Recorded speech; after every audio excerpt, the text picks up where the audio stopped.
mắt khẽ rơi, niềm hạnh phúc hòa theo nước mắt em rồi, nụ hôn ấm nồng đặt lên khóe môi.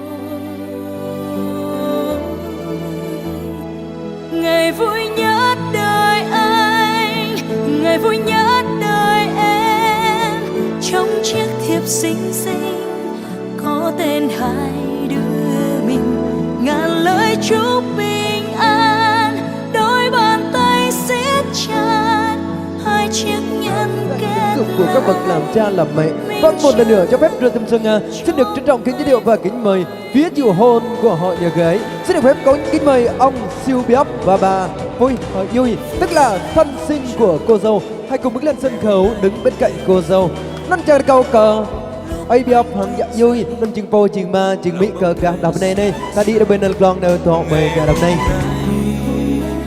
Ngày vui nhất trong cuộc đời, ngày em sẽ là một nửa của anh.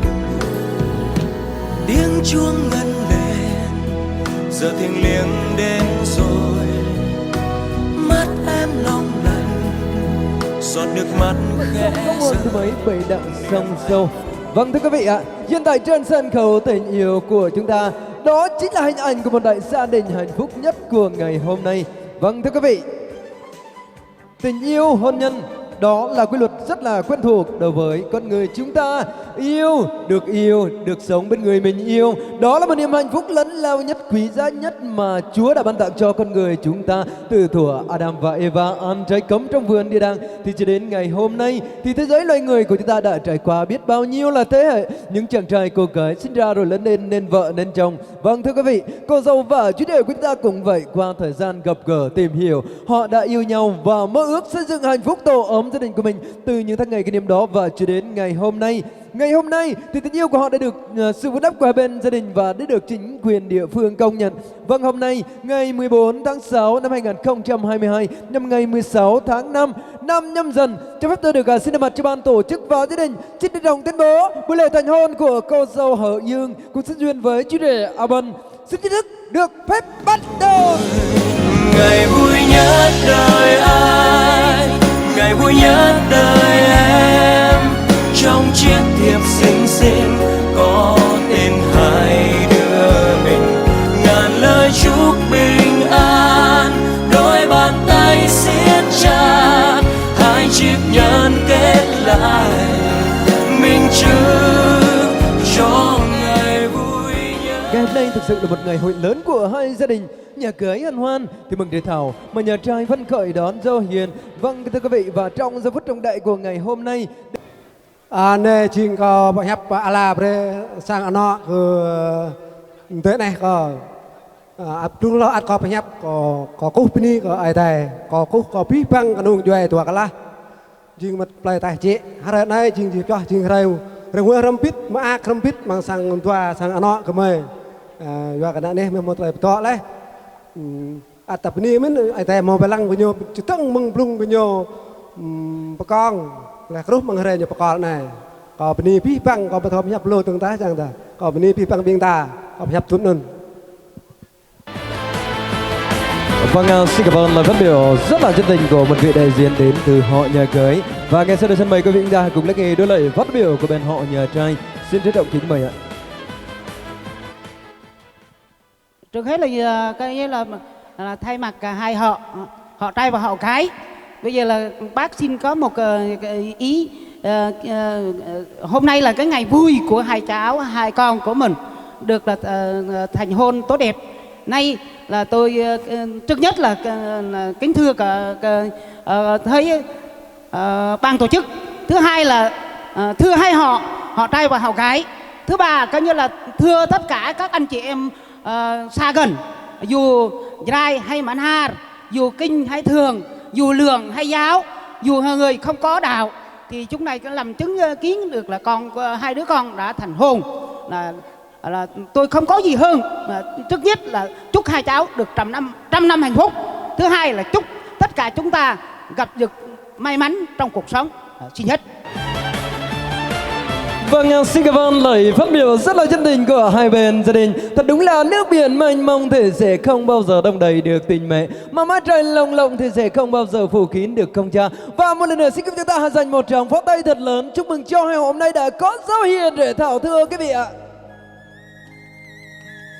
Vâng, xin cảm ơn ạ. Vâng, thưa quý vị ạ, cô dâu vợ chú rể của chúng ta có được ngày hôm nay là nhờ vào ơn sinh thành dưỡng dục của các bậc làm cha làm mẹ. Vâng, và ngay sau đây xin trân trọng kính mời cô dâu vợ chú rể hãy cùng chung tay dâng lên những ly rượu hiếu rượu tình của mình lên hai bên gia đình để tỏ lòng tri ân sâu sắc ân nghĩa sinh thành dưỡng dục của các bậc làm cha làm mẹ. Trong chiếc thiệp xinh xinh có tên hai đứa mình, ngàn lời chúc bình an, đôi bàn tay siết chặt, hai chiếc nhẫn kết lại, minh chứng cho ngày vui nhất. Xa xa trong giấc mơ anh vẫn luôn mơ đến ngày vui nhất, và hôm nay bầu trời trong xanh thật nhiều ánh mắt chứng giám. Ngày vui nhất đời anh, ngày vui nhất đời em, trong chiếc thiệp xinh xinh có tên hai đứa mình, ngàn lời chúc bình an, đôi bàn tay siết chặt, hai chiếc nhẫn kết lại, minh chứng cho ngày vui nhất. Hai chiếc nhẫn kết lại, minh chứng cho ngày vui nhất.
Hãy cùng bước xuống đường để đón nhận những lời chúc mừng ạ.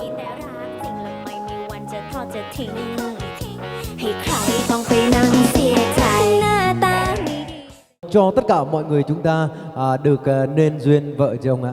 Vâng, sau đây xin mời quý vị chúng ta hãy cùng lắng nghe ca khúc này ạ.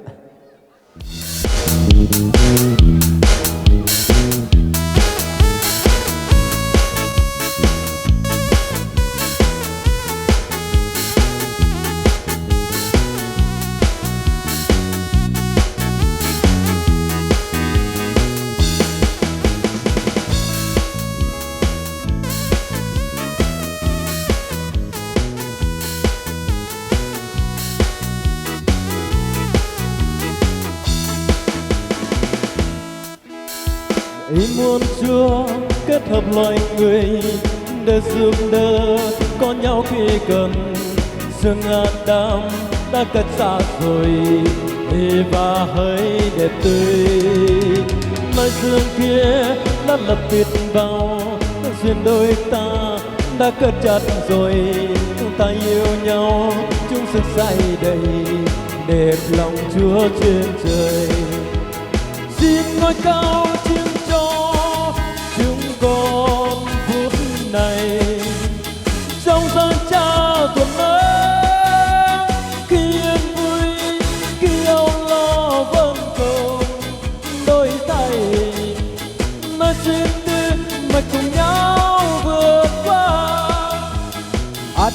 ơi hãy yêu vợ hiền, Eva ơi hãy vâng lời chồng, như Giêsu khi Chúa là đầu, cả hội thánh là con. Nơi xưa kia đã lập kết vào, duyên đôi ta đã thành một rồi, ta yêu nhau đến cuối cuộc đời, cảm tạ Chúa trên trời. Xin ngôi cao chứng cho chúng con phút này, trong tháng cha tuần ơi, khi yên vui khi âu lo vẫn không đổi thay, nói suy tư mình cùng nhau vượt qua.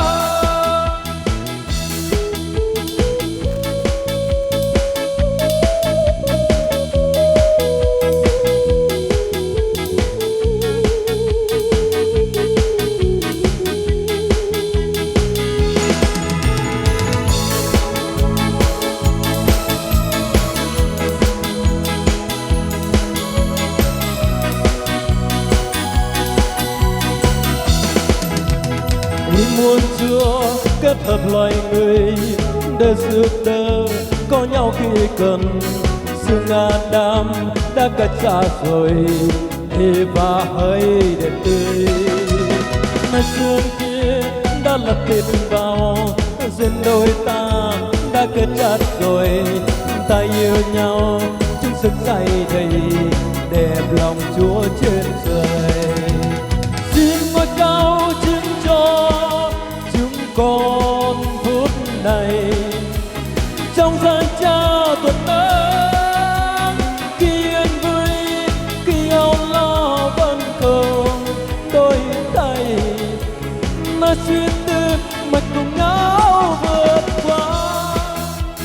Adam ơi hãy yêu vợ hiền, Eva ơi hãy vâng lời chồng, như Giêsu khi Chúa là đầu, cả hội thánh là con.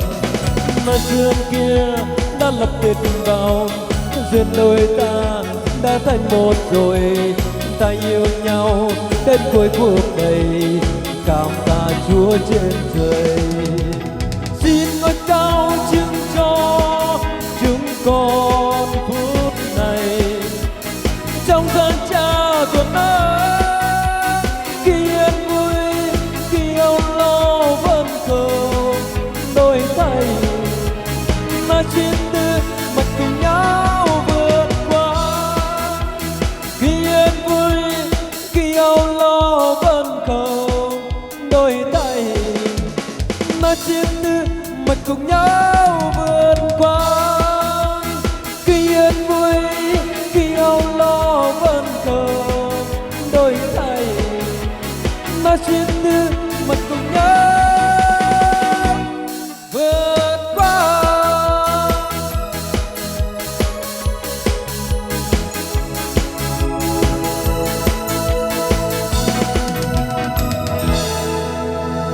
Vâng, xin cảm ơn quý vị rất là nhiều ạ. Và quý vị Đã ta lên bị nhạt nhân như thầu à. Lời gối cho em.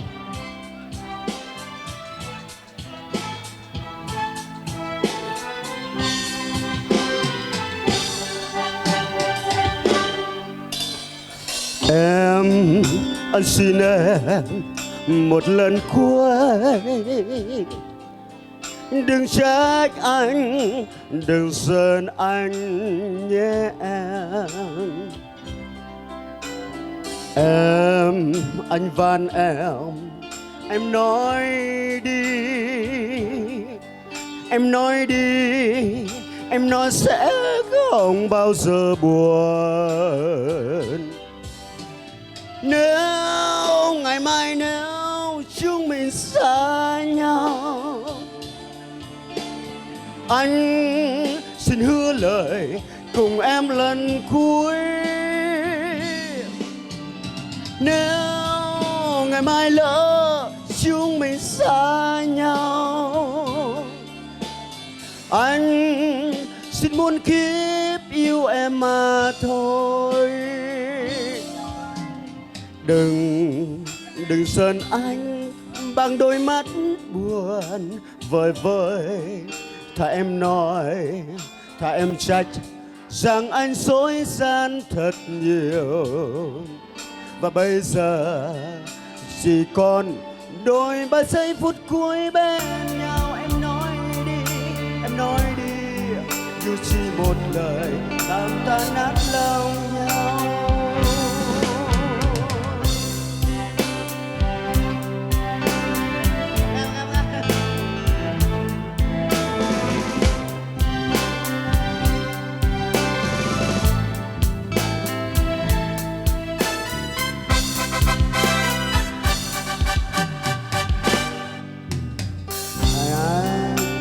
Xin em một lần cuối đừng trách anh, đừng giận anh nhé em. Anh van em nói đi, em nói đi, em nói sẽ không bao giờ buồn.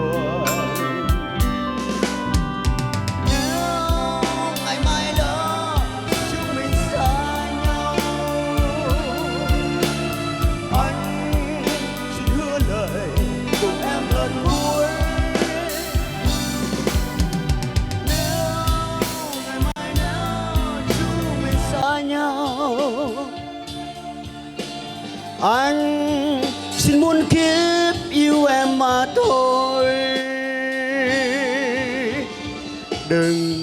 Đừng giận anh bằng đôi mắt buồn vời vợi.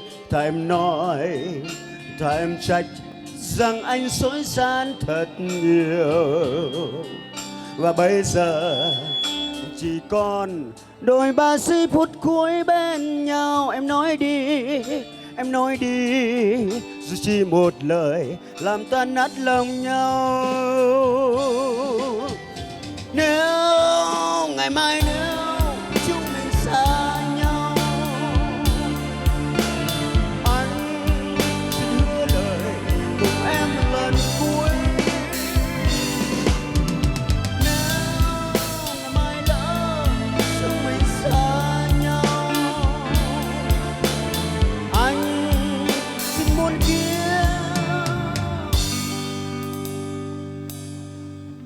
yêu em mà thôi.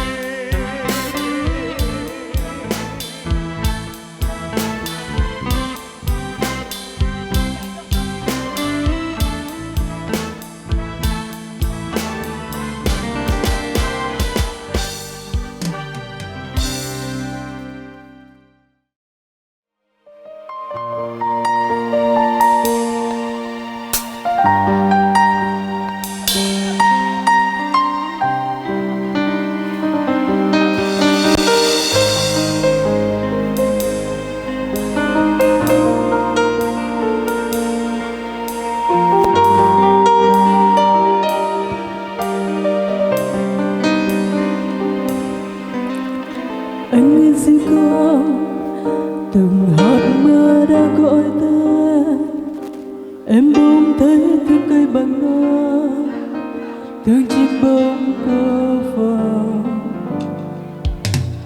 Đâu là cô đơn, đâu mình nghe nhau trong hạt mưa, nghe tiếng khóc mưa rơi, nghe tiếng mưa cười và tiếng trái tim từng đêm. Anh nghe gì không hơi vì em thương anh như thương người còn nói. Anh nhớ anh làm sao nói được vì em thương anh như thương hạt mưa.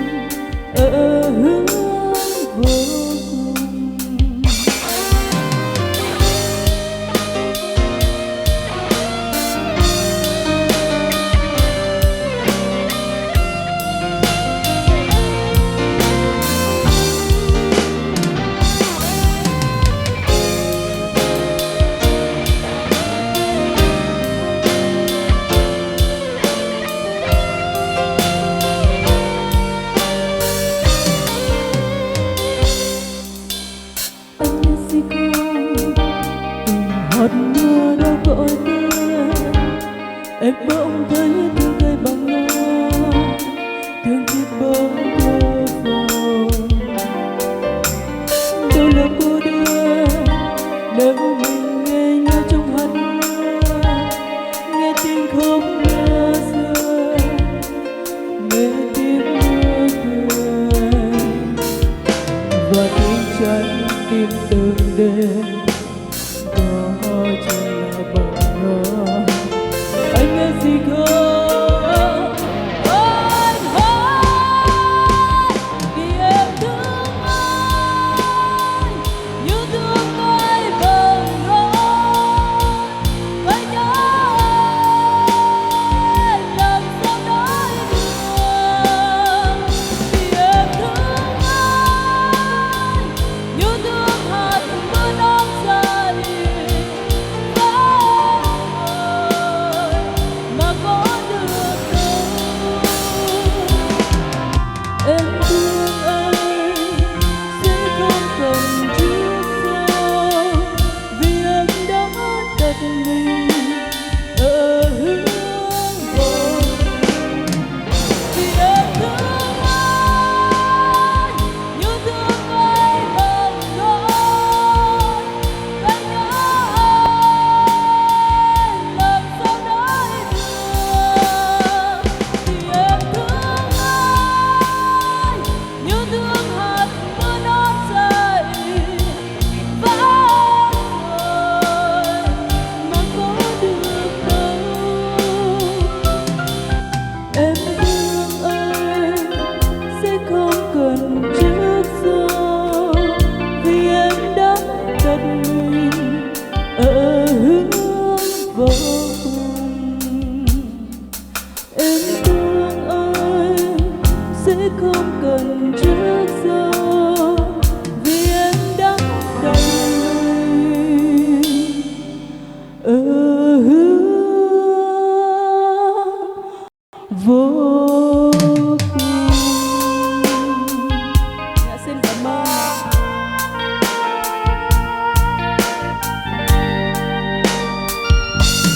Vâng, xin cảm ơn ca khúc rất là ngọt ngào của Y Nhân ạ.